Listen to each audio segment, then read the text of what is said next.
So hello, what's up? I hope all of you are doing great and welcome all of you to today's session to this session in which we are going to begin with this batch. So I hope all of you are doing great. Quickly type in the chat box, how are you all of you doing? How are you all? Hello. So yeah, all excited to study the CA final audit. I'm sure you must be high on energy. You must be high on your enthusiasm to score really good marks in this subject. And before we begin with this batch, I would request you all to please let me know. Please let me know, where do you all belong to? Which city do you all belong to? Sir, we are doing great. How about you? I am also doing great. I am also very excited about this batch. Awesome. So please let me know your cities. I would love to know your cities, your city, your state. Where do you all belong to? I would love to know that. Nayana, Shiv Kumar, Tinta, Matthew, great. Kerala, Kottayam, Kerala, Bangalore, Karnataka, awesome. Chennai, Raipur, Chhattisgarh, awesome. Kerala, Ernakulam, Kerala, Kochi, Kerala. Oh. I think by the end of this batch, I will be completely knowledgeable about the geography of southern India. Bangalore, Madanapalle, Andhra Pradesh. Sanjana from Thrissur, Kerala. Awesome. Chennai. Doing good, sir. Chennai. Great. So I think we have almost full southern India covered in this batch, and I am sure you people are going to rock in the coming examinations. So first thing you have told me. Now the second question to all of you. What was your score in CA Inter Auditing? What was your score in CA Inter Auditing? Please let me know that fast in the chat box. I know that is something for many of you it would be, sir, let's forget it now. Let's focus on finals. But I want to know, how much did you all score in your CA Inter exams, audit exam? Oh my God. We have the toppers in the class. 52, 58, 63, 56. Now we have the other part also. 51, 42, 48, 42. Oh, 43, 63. So we have a good mix of the crowd. So I am sure we will enjoy a lot in this session. Interesting subject in Inter. You will find it more interesting in CA final. Okay. 51. Awesome. So I think everyone was ranging into 40s or 60s. Now, my request to all of you, that the person who is sitting in front of you, yes, me, Shubham Keswani, okay, I secured 71 marks in my CA final and 66 in CA Inter. So now accordingly, I want all of you to make a commitment in the chat box. How much do you expect to score in CA final? What are your expectations, that how much you want to score in CA final? Please make a commitment in the chat box that, sir, we will work hard to achieve this target in the CA final. Arvind, Saddam, Shankar, Shivakumar, I want all of you to make this commitment in the chat box right now. Please tell me, how much are you aiming in CA final? As you wish. I wish all of you to score the all India highest marks in audit. Okay? 75 plus. Awesome. 85 plus. Crazy. 70 above. See, 70 above is a very realistic target that is very achievable if you follow the instructions that I give in the class. 70 plus. Awesome. So I'm very happy that none of you said 60 or 40 or 50. One of them said 65. 65 is also a good target, but at least keep some target above. Okay, so that you are able to achieve well. I'll work hard to achieve 60 plus in CA final. Cool. Important thing is you need to work hard, right, sir? 60 plus, sir. 75 plus. Awesome. See, whatever guidance I provide you in the class, with that you can easily score. I am saying easily, not much efforts required, easily score 70 plus in these exams. And for your motivation, I will just share one fact with you. So the last exam of auditing was one of the toughest exam of CA final audit, and one of our students went on to secure all India, please listen carefully, huh? All India highest marks in CA final auditing. That is 79 marks in the toughest paper. So that is what you should know, that you have made a right decision by associating with me, by making sure that you are having a fun learning experience with auditing. So without much ado, with full excitement, I would request all of you to keep your water bottles with you, to keep your notebooks with you, to keep your books with you, and let's get on this journey of CA final auditing. So sir, what are we going to study today? We are going to study one standard on auditing that will set the base for your full CA final audit. Sir, what is that standard on auditing? Whenever you have to write something, I will let you know. Till then, just listen to me carefully. Okay. I will ask you to do certain actions, do that. I will ask you to repeat something, repeat that. But just keep your concentration on this screen. Got it, sir? Essay 200. Oh, sir, it was one of our favorite essays. I said yes. It is one of your favorite essays. Sir, what does essay 200 talks about? It talks about overall objective of independent auditor. Come on. Overall objective of independent auditor. And how do you achieve this overall objective? Sir, we achieve this overall objective by conducting the audit as per standards on auditing. So this is your whole essay 200 all about, and trust me, when we end the today's session, you will be like, sir, CA Inter almost fully revised. So this session is your introductory session, or you can say a faster revision or a crash course of what you have already studied in your CA Inter. Major concepts will be covered in this session only. So first of all, let's try to understand what is the overall objective.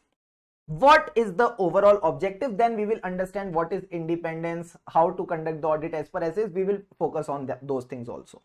So the overall objective is very simple. Sir, what is that?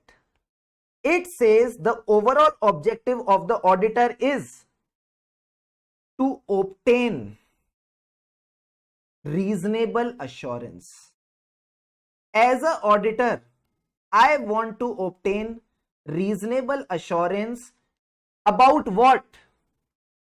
That the financial statements, please focus on financial statements as a whole, are free from material misstatements. Financial statements as a whole are free from material misstatements. Once I get this reasonable assurance, I am in a position to express my opinion. I am in a position to express my opinion. Sir, opinion as to what? That the financial statements have been prepared in all material respects as per the applicable FRF. Okay, so this is what it is all about. And once I have formed my opinion, so the next stage is, I will not take my opinion at home. What do? I express my opinion through a report. So whenever I obtain reasonable assurance that the financial statement as a whole are free from material misstatement, I will be in a position to express my opinion. Then I will report and communicate as per the standards on auditing. Till now, I have not explained even a single thing to you. I have just told you the overall objective. And this is what we are going to discuss in the today's class. Objective finish, class finish. Done. So let's go one by one. First thing that we are going to pick up here is reasonable assurance. So first of all, sir, what do you mean by reasonable assurance? By reasonable assurance, I mean only one thing. Sir, what is that? Reasonable assurance is a high but not an absolute assurance. As a auditor, I can't give you a guarantee. I can't give you a guarantee that the financial statements are free from material misstatement. I can give you a high level of assurance, but I can't give you an absolute assurance. But sir, how do you get this? You can ask me. How do I get this reasonable assurance? Again, it is very simple, by getting sufficient and appropriate audit evidence. By getting myself sufficient and appropriate audit evidence, that means the evidence should be sufficient as well as appropriate. Did you get this point? Yes, sir. Acha, by sufficiency, what do I mean? Sir, by sufficiency, you mean the quantity of evidence. By sufficiency, I mean the quantity of evidence. By appropriateness, what do you mean? Sir, by appropriateness, I mean the quality of evidence. Got it this point? Got this point, sir. Acha, the quantity is affected by two factors. They say the quantity is affected by two factors. Sir, what are those factors? One is the risk of material misstatement. I am sure you must have heard about it in CA Intermediate. Yes, sir. The another thing is quality of evidence. I have not told you even a single thing, but please let me know. If the risk of material misstatement is higher, what will be the impact on the quantity? What will be the impact on the quantity? Will you need more quantity of evidence or less quantity of evidence? Please tell me, everyone. You don't have to learn anything right now. You just need to understand the flow with me. That's it. Please give me the answer.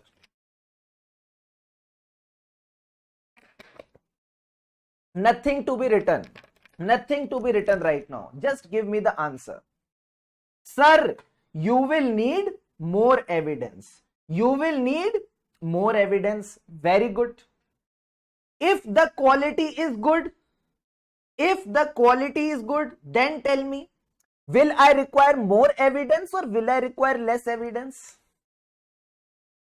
In case of quality, the quality is optimum. Very good. So if I am getting a good quality of evidence, will I require more quantity or even the lesser quantity will work? Less quantity will work. Very, very good. Sir, in case the quality is good, even the lesser quantity will work. Now let me take a practical example with all of you, which I am sure most of you will relate. So I get two types of idlis. I get two types of idlis. One is a ordinary idli. Another is a ghee roasted idli. One is a ordinary idli, oily idli, normal oil idli. And another one is a ghee roast idli. Which one do you think you will be able to eat more? Normal idli or a ghee roast idli? So if I talk about the ghee roast idli, it is having a better quality. So it will fill up your stomach quickly. Even less idli would be able to satisfy your hunger.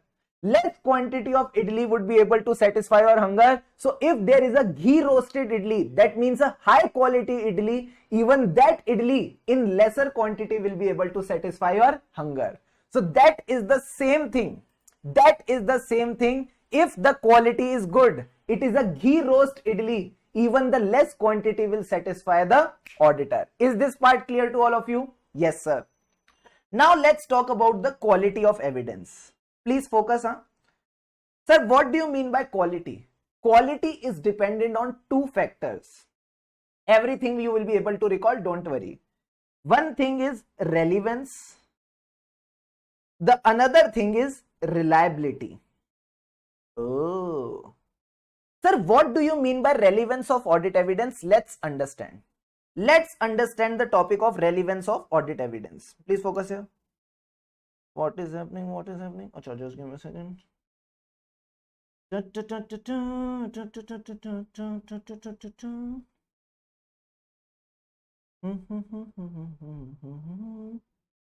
Yeah, done. Chalo. Now, sir, what do you mean by the relevance of the audit evidence?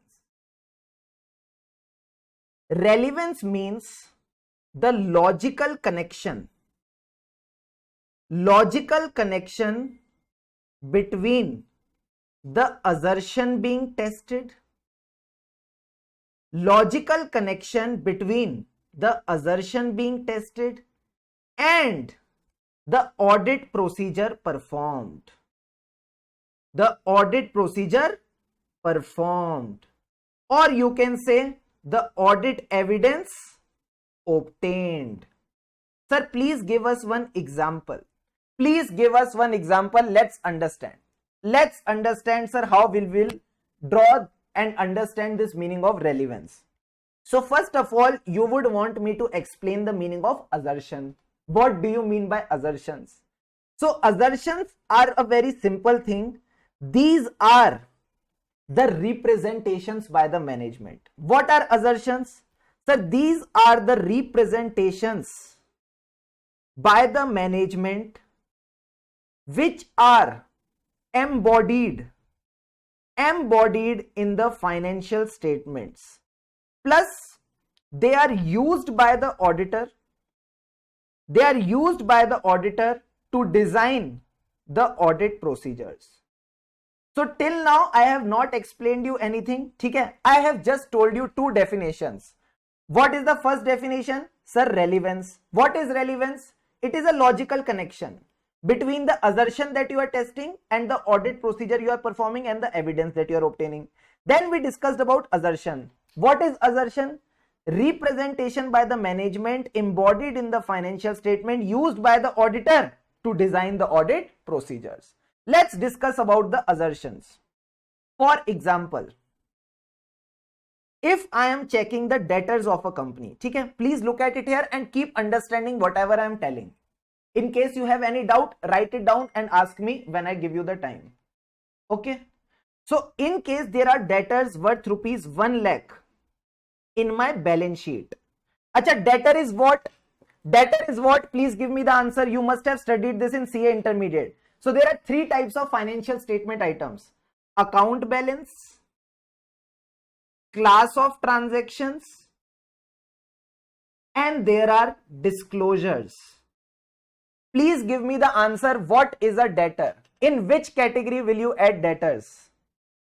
Is it a account balance? Is it a class of transaction, or is it a disclosure? Please tell me.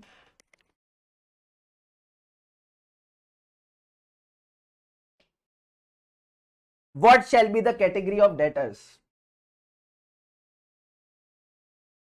Very good, Yashwant. Very good, others. Very good, Sajimi, Sajivan, Aishat, Garima. Awesome. Sir, it is a account balance. How do you differentiate between the two? It's very simple. Whatever are the balance, these are the balance sheet items. Oh, whatever are the class of transactions, these are the P&L items. Whatever are the disclosures, these are the notes to accounts. All of them have different set of assertions. So for the balance sheet items, the assertions are very simple. These assertions are ERCV. Come on, ERCV. Sir, E for existence, R for rights and obligations. Asset are our right, liabilities our obligation. C for completeness and V for valuation. These are the four assertions which are associated with the balance sheet items. So now if I say there are debtors worth rupees 1 lakh, what is the management trying to represent? Come on. What is the management trying to represent? That 1 lakh rupees worth of debtors exist as on 31st March. We have a right over these debtors to recover our amount. These debtors are complete. We have not left out any debtor, and the valuation is also correct. The valuation is also correct. Now my question to all of you. How do you test these debtors? How do you test these debtors? Sir, we test the debtors based on the assumptions. If I want to check the existence and the right over the debtors, then in that case I can take confirmations from them. I can take balance confirmation from these debtors. The answer is yes. Also, I can do their invoice testing.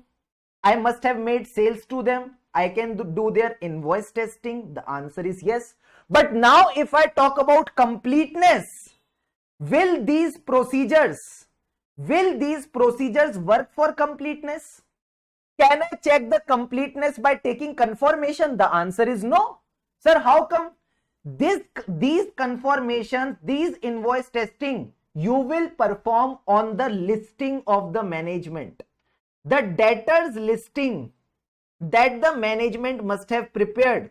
On this debtors listing, you will take the confirmation, you will do the invoice testing. But if I talk about completeness, the risk is this only, that the listing could be incomplete. Yes, sir. The listing could be incomplete. Now, what procedure do you think I can do in this case? Sir, in this case, rather than going by the listing, because there can be debtors apart from that listing, I can take bank statements. I can take bank statements. Bank statements for the month of April, May and June. Why, sir? Because I am testing the debtors as on 31st March. These debtors are existing as on 31st March. So they must have paid me. They must have given me the money in April, May or June. So whatever have been the inward receipts by the company, I can caution my client. Sir, were they your debtor who have paid you the money? Were they your debtor who have paid you the money? So by cautioning them, I can check the completeness of the debtors, whether all the debtors have been recorded or not. Is this part clear to all of you? Is this part clear to all of you? So for testing the assertions of existence and rights, these were the relevant audit evidence. These were the relevant audit evidence. And for checking the completeness, this becomes the relevant audit evidence. Is the concept of relevance clear to all of you? Please tell me. Until and unless this concept is clear, you won't be able to understand the things further. Quickly tell me, is this part clear? Sajimi is clapping, sir. I am enjoying. Got it or not?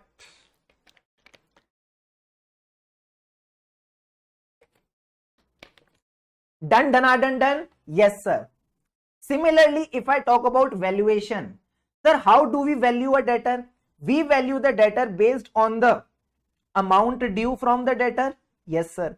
Minus the provision amount. Okay. So this amount due you have already checked here. This amount due you have already checked here. But now you have to calculate the provision amount. Now you have to calculate the provision amount. How do you check the provision amount now? How do you check the provision amount? By checking the aging of the debtors. By checking the aging of the debtors. Do you understand the aging? Yes, sir, we understand the aging. We have studied in Schedule 3. Schedule 3 says there are 5 types of aging. Less than 6 months, 6 to 1 year, 1 to 2 year, 2 to 3 year, and then more than 3 year. For different types of aging, we will create different types of provision percentage. And based on those percentage, you will do the provisions testing. So again, this becomes your relevant audit procedure. And based on this, you get your audit evidence. Based on this, you get your audit evidence. So this is all about relevance. Now let's talk about reliability. Let's play a small game. This you already studied in your CF Inter 5 SA 500, but I will again wrap it up for you. Please understand and listen to me for 1 minute. Come on, look at me here. I am getting one audit evidence from the management, another audit evidence directly from an external third party. Please listen carefully. I am getting one audit evidence from the management, another one from an external third party. You will have more faith on which evidence? Management one or third party? Sir, third party. external audit evidence are more reliable than the internal audit evidence. Remember that point? Yes, sir. Similarly, internally generated evidence, come on, internally generated evidence means whatever evidence that is generated within the entity, that can also be reliable if the internal controls are good. The internal controls over its preparation are good. Got it, sir? Now, again, there are two types of evidence. One information I have got orally, the another I have got in the documented form. Which one do you think would be more reliable, orally or documented? Sir, documented form would be more reliable. In documented, which one would be more reliable?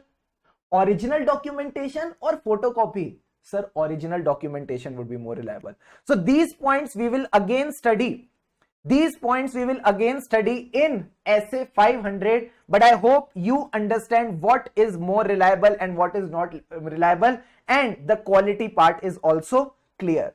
So what was the topic that we were discussing? Sir, we were discussing the concept of reasonable assurance. That is a high but not an absolute level of assurance. In that we studied the concept of sufficient and appropriate evidence. How do you get the reasonable assurance? By obtaining sufficient and appropriate evidence. Sufficiency means quantity, appropriateness means quality, and these are the factors which affect the sufficiency and appropriateness. Clear? Yes, sir. So here we have just got to know about the meaning of reasonable assurance. Now let me also share one more thing with you so that it becomes easier for you in future to understand how we study audit. Do you know the audit cycle? This is one more concept I want all of you to know. Do you know the audit cycle, how the whole audit process works? It's very simple. First of all, you accept the assignment. Okay? You accept the assignment. Got it, sir? Once you have accepted, then you perform your audit procedures. Got it, sir? We perform our audit procedures. Once you perform your audit procedures, what do you get? You can write this one down. Okay? Once you perform the audit procedures, what do you get? Sir, we get the audit evidence. Very good. On this evidence, what do you do? Sir, we draw conclusion. As an auditor, we draw conclusion. Conclusion as to whether it is a sufficient and appropriate evidence or not. Based on the conclusion, you form your opinion and then you report. It is my request, please write this down. This is something that you should remember throughout this batch. This is the audit cycle and this will be helpful in all the topics that we study. Please write it down and type in the chat box DDD. Done, sir.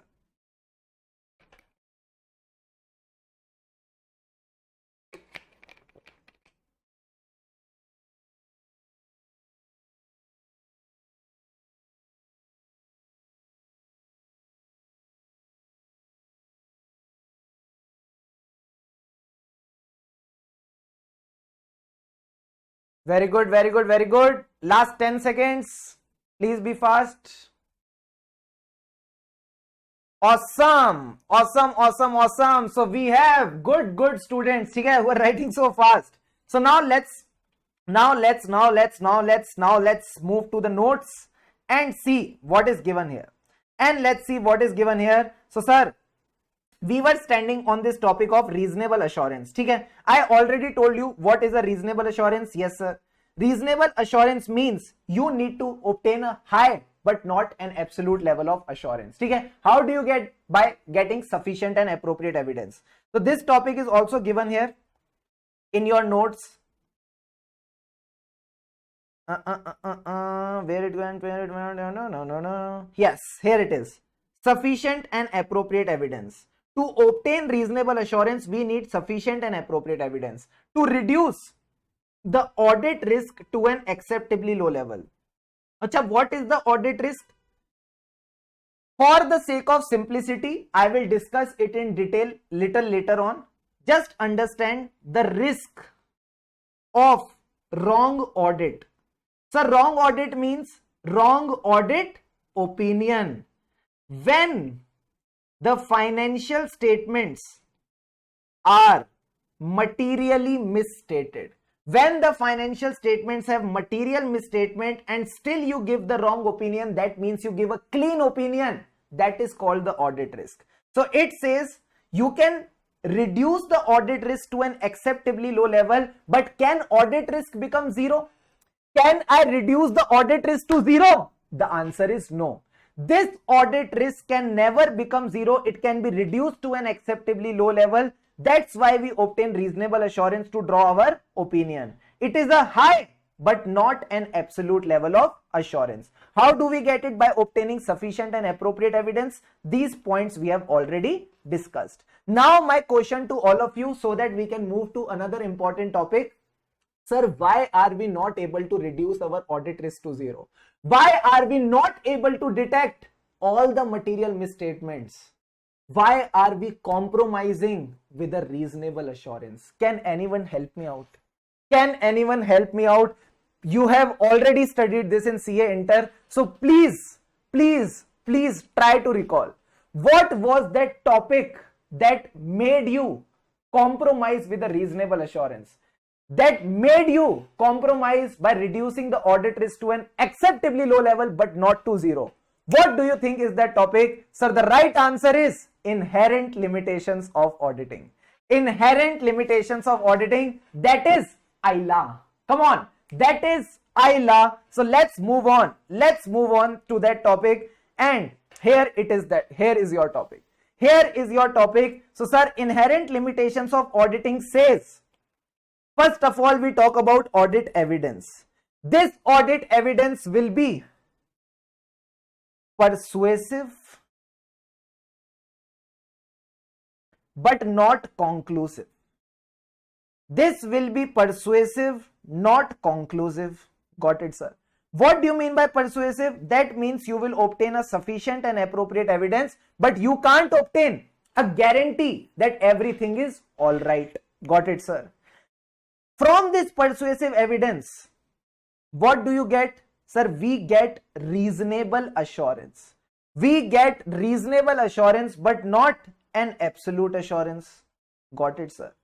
Again, from this reasonable assurance, whatever opinion that we form, this opinion has a risk. What is the risk of giving a wrong opinion? Sir, this is called the audit risk, and this audit risk can't be made zero. This audit risk can't be made zero. This can be reduced to an acceptably low level. Is the concept of inherent limitations clear? What does inherent limitation lead to? Please understand with me. First thing is about evidence. You have to learn it with me, huh? This evidence is what? Say it with me. Sir, it is a persuasive evidence but not a conclusive evidence. From this we obtain reasonable assurance but not an absolute assurance. The opinion that we form, it has some risk which can't be made zero but can be reduced to an acceptably low level. So let's understand and see what it says. These are the 3 points it says in the wordings. First of all, because of the audit risk, because of the inherent limitations, you can't reduce the audit risk to zero. So you can't obtain absolute assurance. Plus, most of the audit evidence will be persuasive rather than conclusive. Are these 3 points crystal clear? Yes, sir. Now, sir, why is this happening?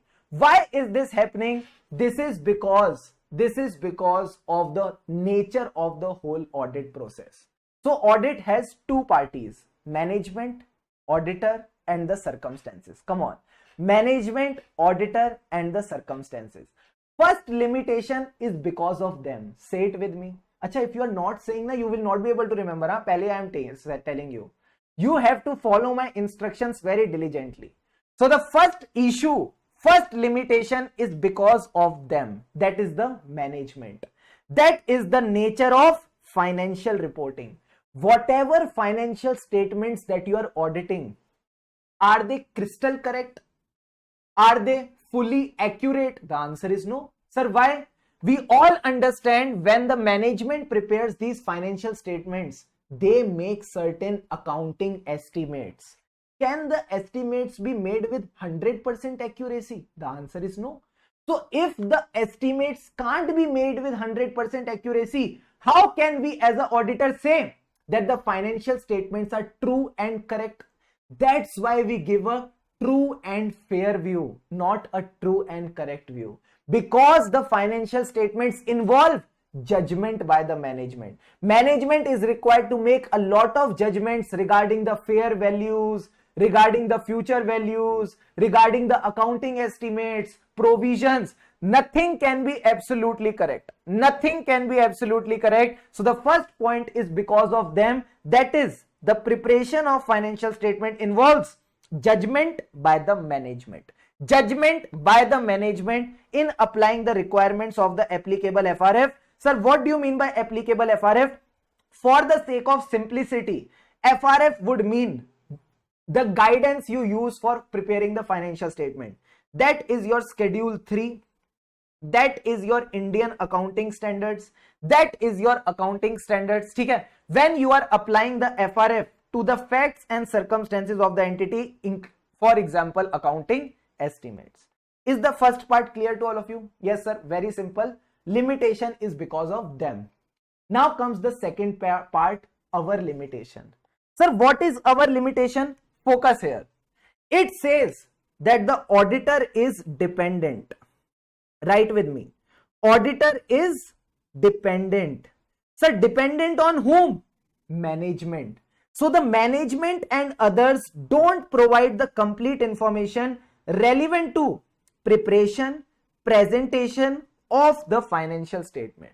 Preparation, presentation of the financial statement. So they are not providing, they don't provide us with the complete information.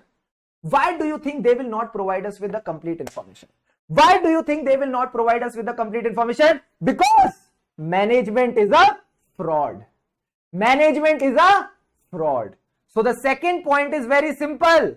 If they are not providing you with the complete information, that means these people are fraud. And not aise fraud, not a small fraud. They do fraud very carefully. They do it very sophisticatedly. That means the fraud is a sophisticated and carefully organized scheme. Do it with me. Yani, this fraud is not easy to detect. This fraud is not easy to identify. Why? Because it has been done in a very organized manner. Sophisticated and carefully organized schemes which are designed to conceal it so that no one can find it out. Now you will say to me, sir, as an auditor, let's catch these fraudsters. Let's catch these fraudsters. But let me tell you, you can't. Why, sir? Why can't we catch a fraudster? Because you are doing audit, you are not doing investigation. You are doing audit, you are not doing investigation, and that's the third point of our limitation. Let's understand what they have given. That audit is not an official investigation. So 3 points, 3 of them are related. You just need to understand the relation. What is our limitation? We are dependent. We are dependent on the management. So the management may not provide us with complete information. Why? Because they are fraud. And fraud is not easy to detect because it is a sophisticated and carefully organized scheme. So let's catch it. We can't. Audit is not an investigation. So we don't have the special legal powers. Example of search. Please quickly go through these 3 points, and once you are able to recall, type in the chat box DDD. Learn these 3 points right away, right now. Very easy. Just do it in the same flow that I taught you. Come on, everyone. Let's see who comes first.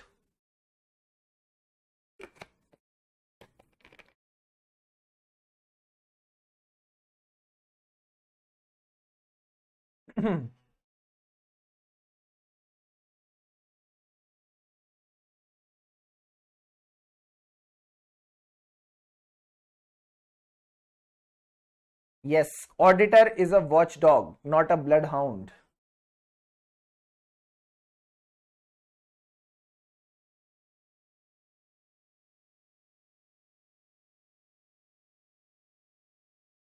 Very good, very good, very good.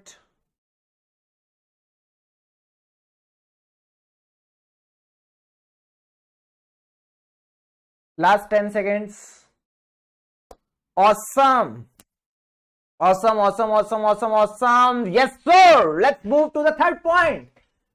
First limitation, theirs. Second limitation, ours. And the third limitation is because of the circumstance. You need to maintain a balance between the benefit and the cost, and also there is a time involved. Sir, what do you mean by time? There is timeliness of reporting and a balance between benefit of cost. See what it says.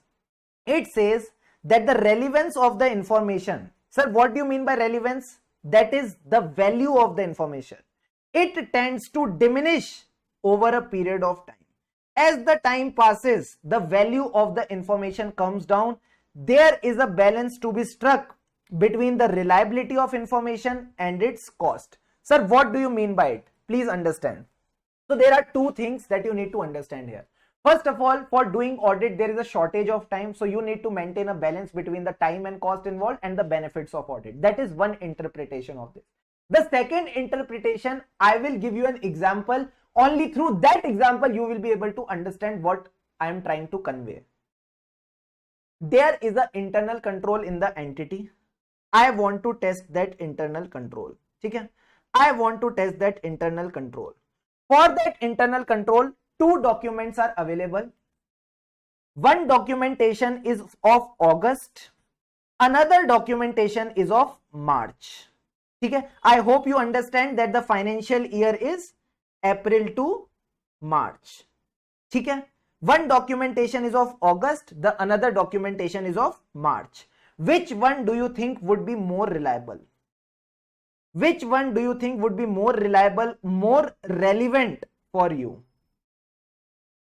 Please tell me. There are two types of documentation available. Internal control, just for your simplicity, it is a nothing but a process. So whatever process I am testing, two documents are available, August document and the March document. More reliable and more relevant, which one do you think?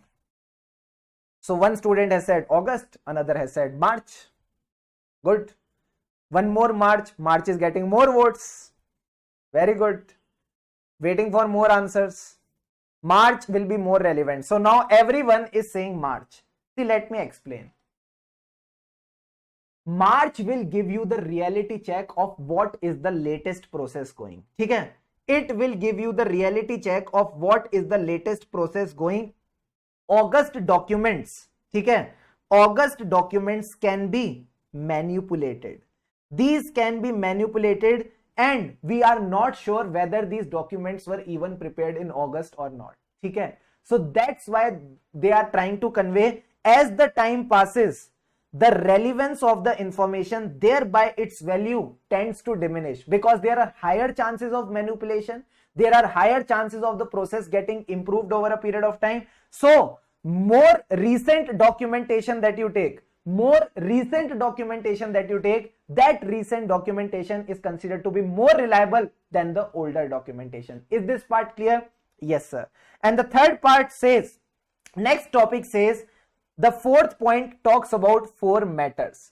Fourth point talks about 4 matters. These are the matters in which the chances of not detecting the material misstatement are very high. Sir, what are these matters? So first matter, logically it is fraud. Sir, why it is difficult to detect a fraud? Please understand. This is not an ordinary fraud. In case an employee does a fraud, who will detect? Senior management will detect. Very easy. But what if the senior management itself is doing the fraud? Who will be able to detect? Sir, no one. So fraud particularly involving the senior management. In case employee is doing the fraud, senior management will catch him. But if the senior management itself is doing the fraud, no one will be able to catch them. Second point, collusion. Sir, what do you mean by collusion? Every entity has a purchase department. Okay? Please understand. Now, if that purchase department, the manager of that purchase department colludes with the supplier, okay, colludes with the treasury department that gives payment to that supplier. If these three parties mix up, they collude, they team up, don't you think that the fraud will become very easier? The answer is yes. Do you think anyone will be able to catch them? The answer is no, because all of them have got together, the purchaser, the supplier, the accountant, the treasury person. If everyone gets together, do you think it will be easier to catch the fraud? The answer is no. It will be a highly planned fraud. As someone is talking about Ramalingam Raju, the Satyam case, yes, Satyam case was also a very planned fraud in which even the auditor, that is the PwC, also got involved in that. So in case there is a collusion, it would be very tough to detect this fraud. So what are the two types of fraud which are difficult to detect? Please say na. What are the two types of fraud? Senior management and collusion. Come on. Senior management and collusion. Second part. Do you know that in the financial statements you are required to disclose the related party relationships and transactions? Huh? Are you aware about the same, that you have to disclose the related party relationships and transactions? You must have studied about it in, you know what, AS 18 in your CA intermediate and IND AS 24 in CA final level. Okay. So these two standards say that you have to disclose your related party relationships and transactions. But you know what? As an auditor, how do I get to know about these related parties unless the management informs me about it? So there can be various agreements and contracts which I am not even aware about. The management is not even sharing with me. It could be knowingly or unknowingly. You are getting the points. Knowingly, the management can hide the related party information from me, so it will not be disclosed in the you can say financial statement.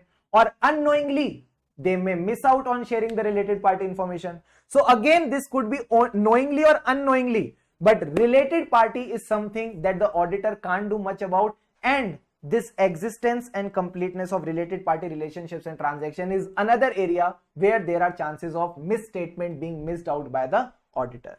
Now sir, next point, just understand these points with me, I will make you remember. Oh, got it sir. Next point is non-compliance with the laws and regulations. Achha, how many laws do you think are applicable to a company? Please write in the chat box. How many laws do you think are applicable on a company? Only Companies Act 2013? Only Companies Act 2013? The answer is no. So many laws are applicable to an entity. The basic ones so you know. Let me give you some more knowledge. Do you know there is a law about environmental protection? Sir, yes. There is an Environmental Protection Act. There is a Child Labor Act. So there are Factories Act. There are so many laws. How as an auditor do you expect me to check the compliance with every law? I can't check. So there can be some non-compliances which I can miss out. And sir, what is the problem with that? In case there is a non-compliance, company will be imposed a penalty. For that penalty, there needs to be a provision in the financial statement. So again, if I miss out on any non-compliance, the financial statements may be misstated. The financial statements may be materially misstated. And the last point is, can you as an auditor give a guarantee? Can you as an auditor give a guarantee that the entity will be continue as a going concern? Are you an auditor or an astrologer? Sir, we are not an astrologer. We can't comment whether the company will continue as a going concern or not. So again, this area of going concern is something we can't comment about. So there can be future events or conditions that can cause an entity to cease to continue as a going concern. Now I know what all of you are waiting for. Sir, please make us learn these 4 points. We have understood these 4 points. Please help us in learning them. So it's very easy. Whenever the entity does a fraud, with whom do they do the fraud? With the related party. Oh, in case they are doing the fraud, with the related party, is it a compliance with the laws and regulation or a non-compliance? Sir, it is a non-compliance. Oh my God. If there is a non-compliance, what will be imposed? penalty, such a heavy penalty that their going concern will be affected. That their going concern will be affected. These are the 4 points that you need to remember. Is the flow clear to all of you? Please see here and let me know. Is the flow clear? Fraud with the, please say with me, related party. If you are doing a fraud with the related party, it is an example of no-clar. Sir, what do you mean by no-clar? Non-compliance with laws and regulation. Say it with me. Non-compliance with laws and regulation. And if you are doing a no-clar, there will be such a heavy penalty that your going concern is affected. Giving you 1 minute again. Giving you 1 minute again. Quickly learn these points and type in the chat box. Done, done, done, done. D in the chat box. Quickly. Take 2 sips of water and recall these points 2 to 3 times.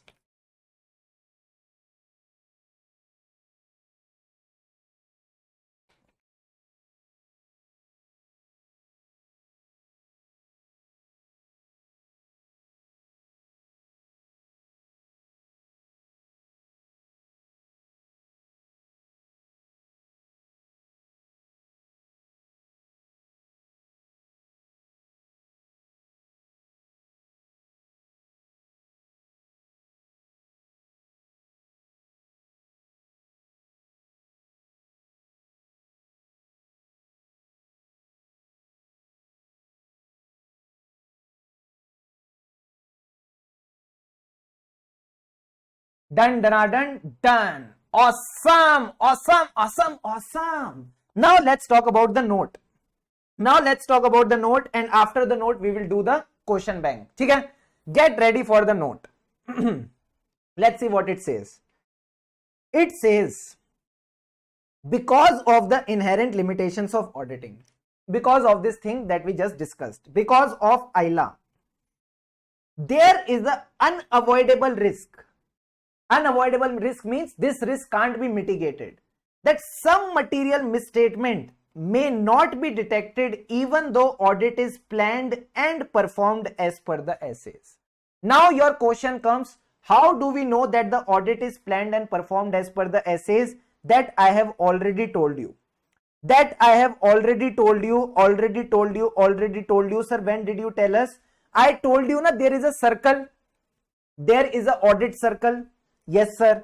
When this circle is done as per the standards on auditing, that means your procedures are as per the standards on auditing, your evidence is as per the standards on auditing, your opinion and reporting is as per the standards on auditing, that means the audit is as per the standards on auditing. So even if you are doing the audit planned and performed as per the standards on auditing, still some material misstatement may remain. So sir, tell us one thing. In case later a material misstatement is detected, suppose there is a company, later in that company's financial statement material misstatement is detected, will the auditor be penalized? The answer is no. If the audit is done as per the standards on auditing, the auditor can't be penalized, and that's what the second point says. Subsequent discovery of a material misstatement resulting from fraud or error, we don't care, doesn't indicate that there was a failure to conduct the audit as per essays. So what do you think? They are supporting the auditor or going against the auditor? What are these 2 points doing? You have to understand the feel, huh? The more feel you understand, the more you will get closer to this subject and you will start finding it more interesting. Please tell me, what are these 2 points trying to do? Support the auditor or going against the auditor? Sir, these are supporting the auditor. These points are extending their support for the auditor, that we are there for you. We understand because of inherent limitations, some material misstatement may remain. So even if they are found later, we will not penalize you if you have done your audit as per standards on auditing. But now they will change their side. Now they will not support, they will warn the auditor. Sir, how will they warn? See what they are written. Pass percentage of ICI is less. Please understand the feel of this line. Pass percentage of ICI is less. Does that mean that we stop studying? The answer is no. So even if there are inherent limitations of auditing, it is not a justification to be satisfied with less than persuasive audit evidence. Auditor has to obtain persuasive audit evidence. He can't be satisfied. He can't be satisfied with less than persuasive audit evidence. Are these 3 points clear? Yes, sir. 2 points supporting the auditor, 1 point warning the auditor. What are the points of supporting? So the first point says, due to inherent limitation, there are chances a material misstatement may not be detected even though audit is planned and performed as per the standards on auditing. The second point says that subsequently, if you find any material misstatement, that does not indicate in itself that the audit was not done as per the standards on auditing. So 2 points supporting. And the third point, warning. This is not a justification, huh? ILA is not a justification to be satisfied with less than persuasive audit evidence. I hope these 3 points are clear. Now, please come with me to the question bank. Let's discuss the first question that is given in your question bank. A very, very important question from exam point of view. Let's understand. Messrs. SG and Company Chartered Accountants were appointed as the stat auditor. Please look at it here. The company implemented the internal controls for the prevention and detection of frauds. The auditor carried out the test of controls and found out there was no major observation. All cool. After the completion of audit, the audit report was submitted by the auditors and the audited results were issued. Oh. Acha, tell me one thing. Is test of controls enough? Is test of controls enough, or they were required to do something more? Obviously, sir, they were required to perform more substantive procedure. They have just tested the control. Now they say a fraud pertaining to the area of inventory came to light and the auditors were asked to make a submission. So see what they said. They said because of the inherent limitations, it is not possible to get persuasive evidence of the matters like fraud. Acha, tell me one thing. Did they do their audit as per the essays? The answer is no. They just performed the test of control, and we all understand कि in the area of inventory, we have studied in our CA intermediate that there was one essay 501, right? In that essay 501, it was written that you are required to do some physical verification, huh? You remember there was some point like that you have to physically verify whenever inventory is material to the financial statement. Yes, sir, we remember. But did the auditor do that? The answer is no. The auditor did not do that. Sir, how we will write the answer? Same way that it was given in the notes. So first of all, you write about the essay 200. You can ignore SQC1 here. You write about essay 200. Then you talk about those points that I have given you. That there is an unavoidable risk that some material misstatement may not be detected even though audit is planned and performed as per essay. You support the auditor. Then you again support the auditor that subsequent discovery doesn't indicate a failure to conduct the audit as per essay. Then you warn the auditor. Inherent limitation is not a justification. Inherent limitation is not a justification to be satisfied with less than persuasive evidence. Now, sir, how do you know that audit was done as per the standards on auditing? That is the circle that I draw for you. That whether the auditor has performed the audit as per essays is determined by the audit procedures performed. What do you get by performing the audit procedures? Sir, audit evidence, sufficiency and appropriateness of the audit evidence. And the third part is the audit report based on the evaluation of the evidence. If these three things are as per the standards on auditing, that means the audit is as per the standards on auditing. So do you think the auditor gave a correct statement? The auditor did not give a correct statement. Quickly go through this answer, giving you 20 seconds and tell me in the chat box, is the full flow clear to all of you? Is it a logically well written answer by ICAI? Please tell me.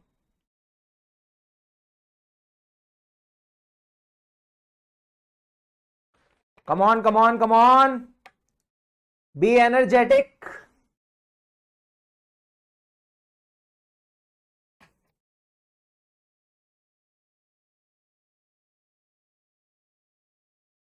Yes, sir. Awesome. Awesome, awesome, awesome, awesome, awesome. Very good. Now, they have also asked one more part. I want all of you to answer that. Also discuss certain subject matters or assertions certain subject matters or assertions where it is difficult to detect the material misstatement due to the potential inherent limitations. So please give me the answer. What will you write in this case? What are the subject matters or assertions where it is difficult to detect the material misstatement? Huh? What will you write in this case? We have already discussed. Hint, 4 matters were there. 4 subject matters were there. Let's see who gets them right. We already learnt them in the class. 1, 2, 3, 4. All were related. They are not asking the 4 inherent limitation. They are asking the 4 subject matters. Very good, Rahul. Very good, Yashwant. Very good. Shabash. Awesome. So the right answer is fraud. Fraud with the related party. That is your no clar. And the last point is fraud involving senior management and fraud involving collusion. And the last point is so much penalty that what will be affected? Your going concern will be affected. Very, very good. So these are the 4 points. As you can see, even ICI has written them. Now let's move to question number 2. Come on everyone, let's move to the question number 2. Question number 2, no need to read the whole question. Let's see what it says. Certain queries raised in his mind. What does reasonable assurance mean? What is the meaning of reasonable assurance? It is a high but not an absolute level of assurance. Repeat after me and say it as loudly as you can. Even the neighbors should get to know that you are doing chartered accountancy. Okay? All the neighbors should get to know that you are doing chartered accountancy. Shout with me. It is a high but not an absolute level of assurance. Once more. It is a high but not an absolute level of assurance. Once more. It is a high but not an absolute level of assurance. And how do you get it? By getting sufficient and appropriate evidence. Come on, do it with me. By getting, acha, you are not doing the dancing part now. Let me tell you, whoever does the dancing part with me in the class gets 5 marks extra by ICI. I have this agreement with ICI. Okay? There is a MOU signed between us. So it is a high but not an absolute level of assurance. And how do we get? By getting sufficient and appropriate audit evidence. Acha, tell me why it is not possible to get absolute assurance. Why it is not possible to get absolute assurance? Because of inherent limitations of auditing. So you need to write about these 3 points of inherent limitation. They have not written the 4th point, but you can also write the 4th point in the exams. So till now, I hope everything is crystal clear to all of you. Now my request to everyone, if everything till here is clear, just type in the chat box DDD and eyes closed. Okay? Type in the chat box eyes closed and close your eyes. Let's do something magical. Chalo.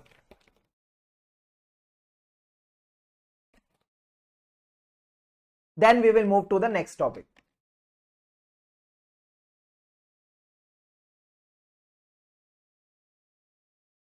Close, sir. Awesome, awesome, awesome, awesome, awesome. Everyone close your eyes. Just relax. Take a deep breath in and breathe out. Once again, take a deep breath in and breathe out. Keep breathing, keep breathing, keep breathing. Keep a smile on your face. Don't forget to smile.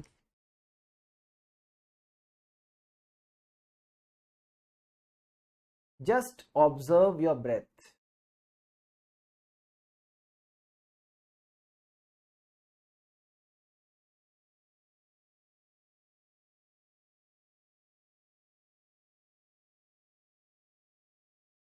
Just observe the sounds that you are hearing right now. It can be the sound of the fan, the sound of the air conditioner, any sound that you are hearing right now. Just take your attention towards that.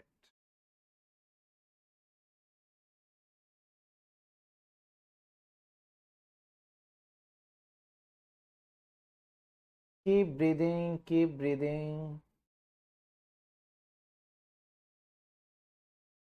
Now, at the count of 3, take a deep breath in. Breathe in. 2, 3.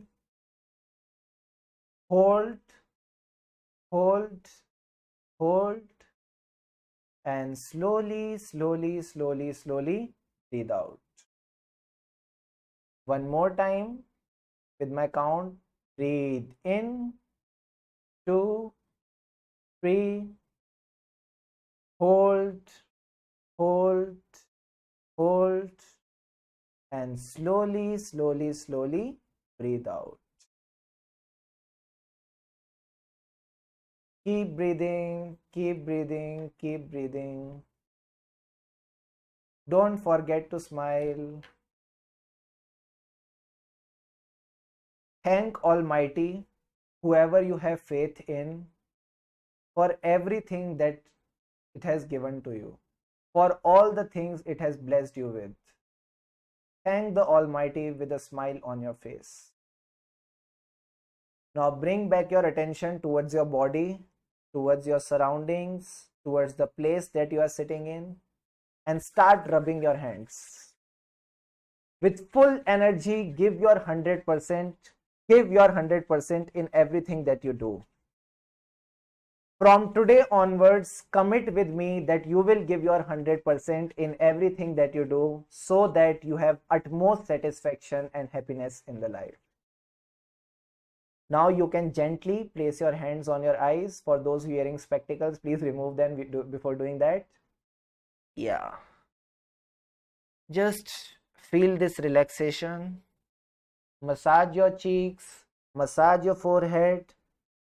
Pull down your ears, pull up your ears. 1, 2, 3, 4. Do it with me. Yes. And taking your time, whenever you feel good, you can open your eyes. Good morning, everyone. How is everyone doing? Take a 2 or 3 sips of water and get back. Let's move to the next topic. Topic. We are back with energy. We are back with energy. Let's move to the next topic, sir. Good day. Acha, tell me one thing. Chalo. Let's start. Let's move to the next topic. All set, everyone? Please tell me. All set, all ready? Feeling fresh? Done. Chalo. Meditation is combo with audit. Yes, meditation is a combo with audit. Chalo. Everyone is set, sir. Now tell me one thing.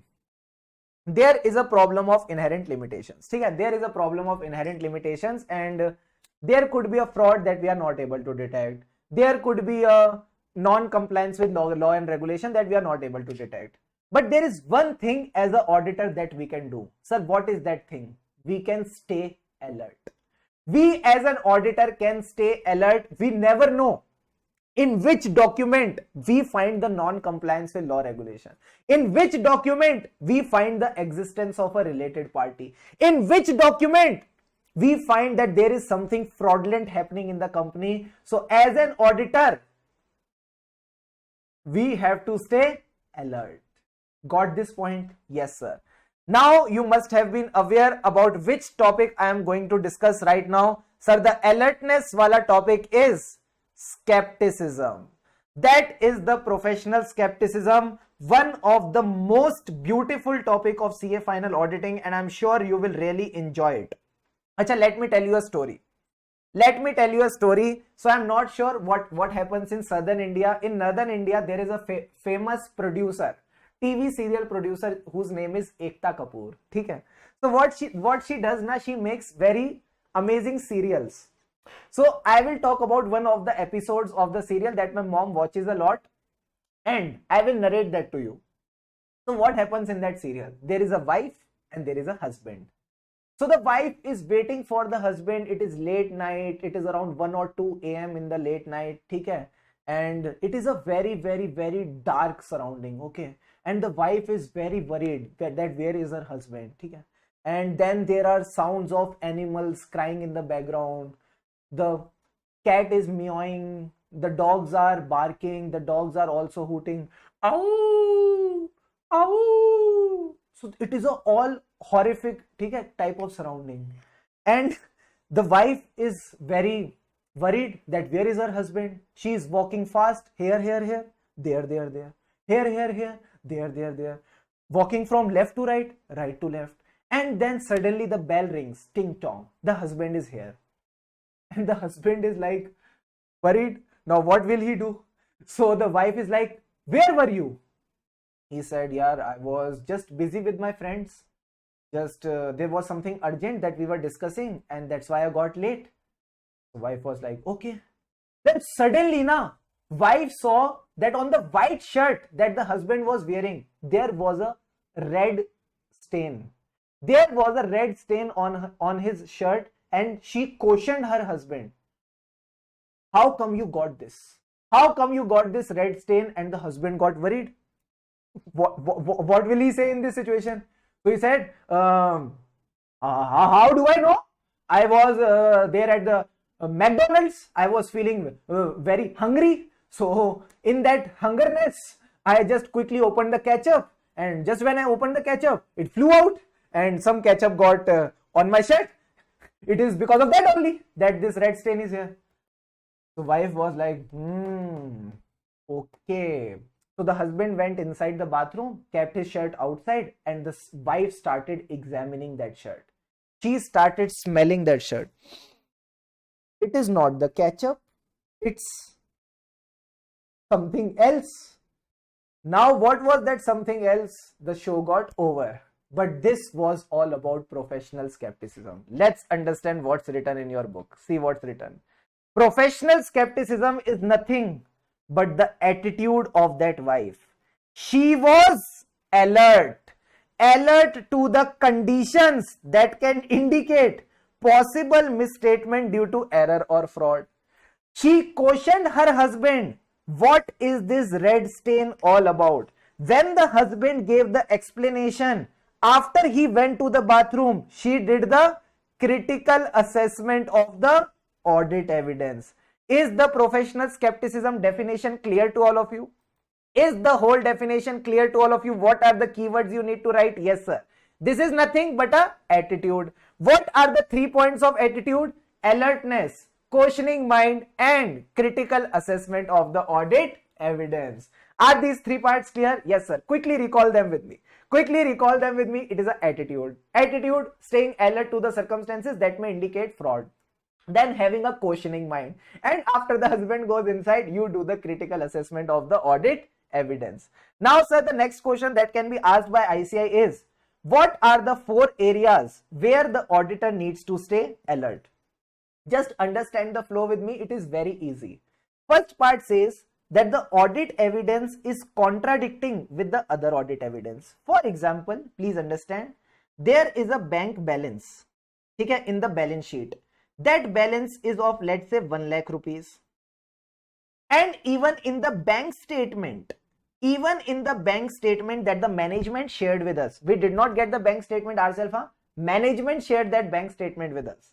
In that bank statement also, it is 1 lakh only. But when we got the bank confirmation under SA 505, when we got the bank confirmation, in that it was not 1 lakh. In that it was only 100. Oh my God, 3 zeros gone. Now, is it a contradicting audit evidence? Yes, sir. Bank statement, which is one audit evidence, is contradicting with the confirmation.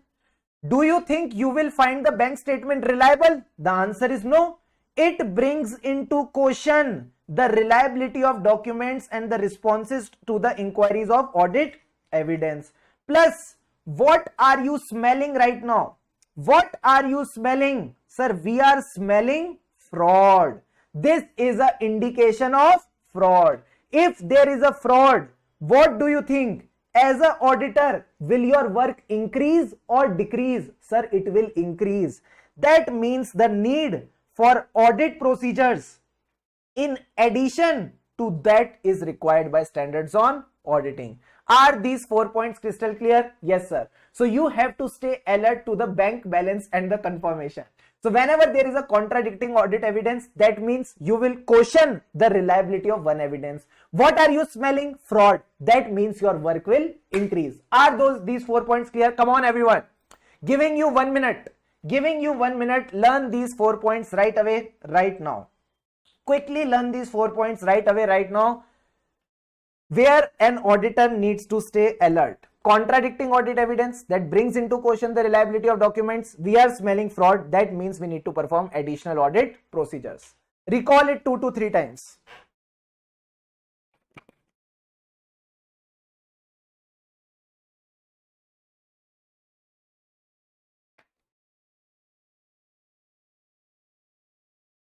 Easy, easy, easy.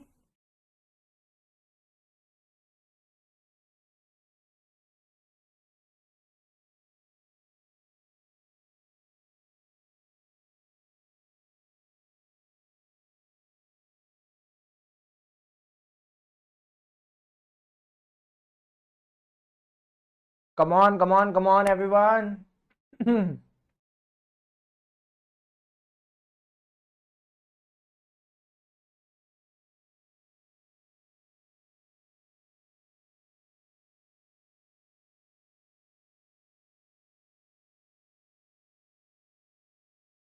Awesome. Awesome, awesome, awesome, awesome, awesome.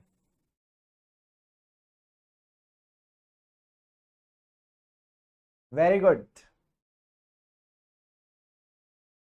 Crazy. Now, sir, what is the benefit of performing these additional procedures? What is the benefit of performing these additional procedures? So it says maintaining the professional skepticism is necessary to reduce the risk of 3 things. Please understand first with me.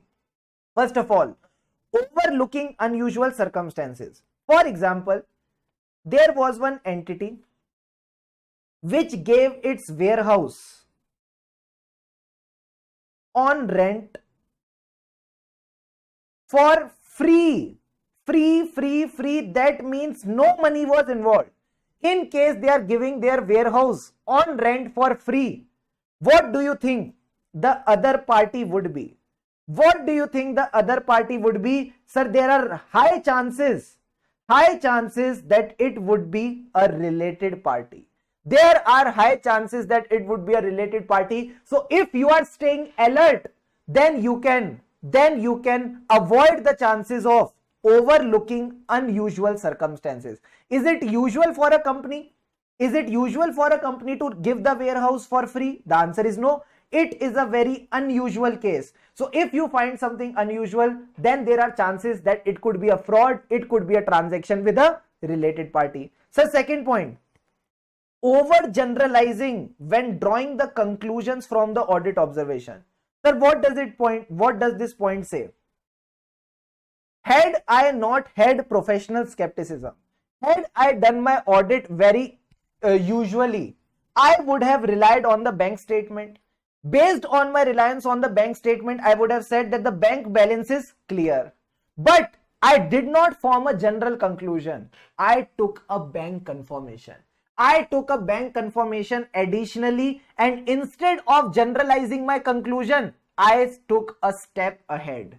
I took an extra step so that I can find something such as fraud. So it says you don't overgeneralize while drawing the conclusion from the observation. And last point is using inappropriate assumptions in determining the nature, timing and extent of audit procedure. This is the same point which is written here, that in case you are following professional skepticism and you get to know that there is a fraud, that means you will have to perform some extra procedure. So the last point basically says that you will not be using inappropriate assumptions in determining the nature, timing and extent of procedures. That means you will increase your procedure in case you find something which is of fraud nature. Are these 3 points clear conceptually? Yes, sir. We don't have to overgeneralize while drawing the conclusion. We don't have to overlook the unusual circumstance. And the third point it will save us from making inappropriate assumptions while designing the nature, timing, and extent of audit procedure. So these points we have understood, but it is very tough to recall when it comes to writing in the exams. So I will give you a very simple way of recalling it. When you are doing so much hard work, it will reduce the risk of heart attack. It will reduce your risk of heart attack. Sir, how can you say it is reducing the risk of heart attack? Whenever you have a heart attack, what is the sound that comes out of you? Sir, it is like "Ui." Say it with me. Ui. Sir, what do you mean by "Ui"? "Ui" means O for overlooking unusual circumstances. Another O for overgeneralizing when drawing the conclusion. I means inappropriate assumptions while deciding the nature, timing, and extent of audit procedure. So let's revise the whole topic again, and then I will give you 1 minute to go through it yourself. First point, what do you mean by professional skepticism? Remember that serial attitude. Attitude in which the madam is alert, the madam is having a questioning mind and doing the critical assessment of the evidence. What we are required to be alert to? Bank statement versus bank confirmation. Come on, bank statement versus bank confirmation. Audit evidence is contradicting the other evidence. When two evidence are contradicting, you are questioning the reliability. There is an indication of fraud. That means extra audit procedure. This will reduce the risk of heart attack. What is "Ui"? So what is "Ui"? Overgeneralizing when drawing the conclusion. Yes, sir. Overlooking unusual circumstances and using inappropriate assumptions in designing the nature, timing, and extent of procedure. Is the whole concept of professional skepticism clear to all of you? Please tell me. Then I will give you a minute to do this topic. Crystal clear or not? Though this is something you have already done in CA intermediate, but still I feel you should have command over it.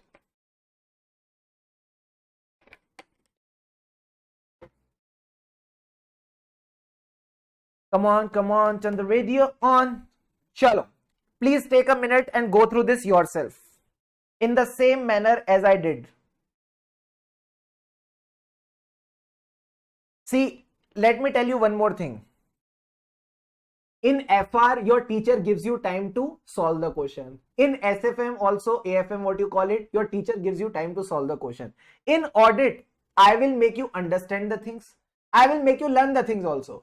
But it is you, when I have to give you 1 minute or 2 minutes, who has to go through this topic. So this is your own practice that happens in that time. So utilize it very effectively. Okay? Your time starts now.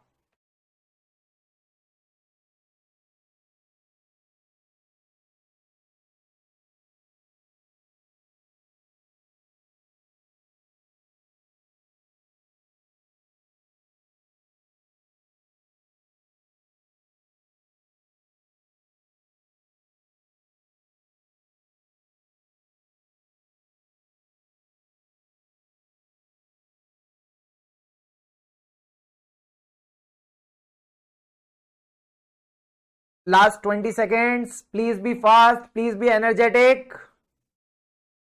Speak while you are reading it. Okay? Speak. Put in your full energy. At least 20-30 calories to be burnt in each session.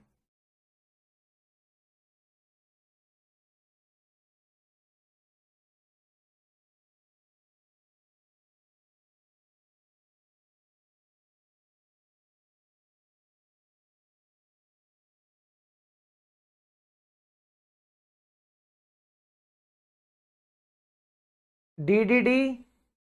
चलें आगे. Awesome. Now, last topic before the break, and then you can enjoy your break of 15 minutes. Sir, what is the topic all about? So the name of the topic is professional judgment. Very easy topic. Very, very easy topic. What is the judgment, sir? So we have to take a lot of decisions in the audit. Sir, what are those decisions? Deciding the materiality levels, deciding the nature, timing, and extent of procedure, deciding whether the evidence is sufficient and appropriate, based on that evidence, what opinion to give. All those are our decisions in the audit. So whatever decisions that you take, that is professional judgment. So it says professional judgment is nothing but the application of three things. Sir, what are those three things? First thing is your knowledge. Sir, what do you mean by knowledge? You studied audit in CA intermediate? Yes, sir. You studied audit at CA final level? Yes, sir. So 2 times you have studied audit. So whatever knowledge that you have gained, you have to apply that. Then comes your training. You're doing your articleship. I hope the dummy people stay shut. Most of you are doing your articleship apart from the dummy ones. Yes, sir, we are doing our articleship. So what you are going through? Training. You are getting to know something. You have to apply that. So application of your knowledge, training, and while doing all of this, you are gaining some experience. So 3 things: knowledge, training, and experience. When you apply this knowledge, every knowledge, yeah, knowledge related to auditing and accounting, knowledge related to auditing and accounting. Application of relevant training, knowledge, and experience in the context of auditing, accounting, and ethical standard. Not all the knowledge, only the knowledge related to auditing, accounting, and ethical standards.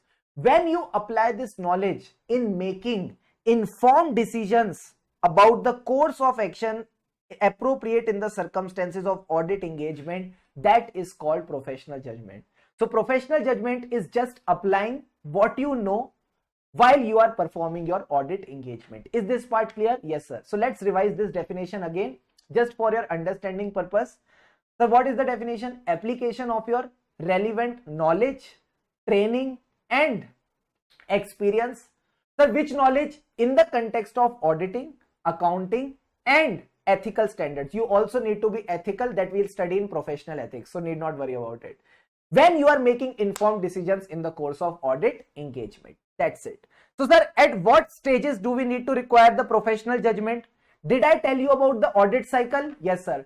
Throughout that cycle, you need to apply your professional judgment. That means, first of all, you determine the audit risk. If the risk is higher, you accordingly perform your procedures. So you determine the materiality and audit risk initially. Based on that, you perform the nature, timing, and extent of audit procedure. What would be the next point without any cheating? Without any cheating, what should be the next point? After audit procedure, what will come? So from the audit procedures, we get evidence. Absolutely. So evaluating whether sufficient and appropriate evidence has been obtained. From that evidence, what do you draw? Conclusion. So drawing of conclusion based on the evidence obtained. And last point is very simple. Wherever there is management judgment, auditor also applies its judgment. Wherever there is management judgment, auditor also applies the judgment. So the last point is evaluation of management judgment in applying the entities applicable FRF. So last point is very simple. This whole part is done.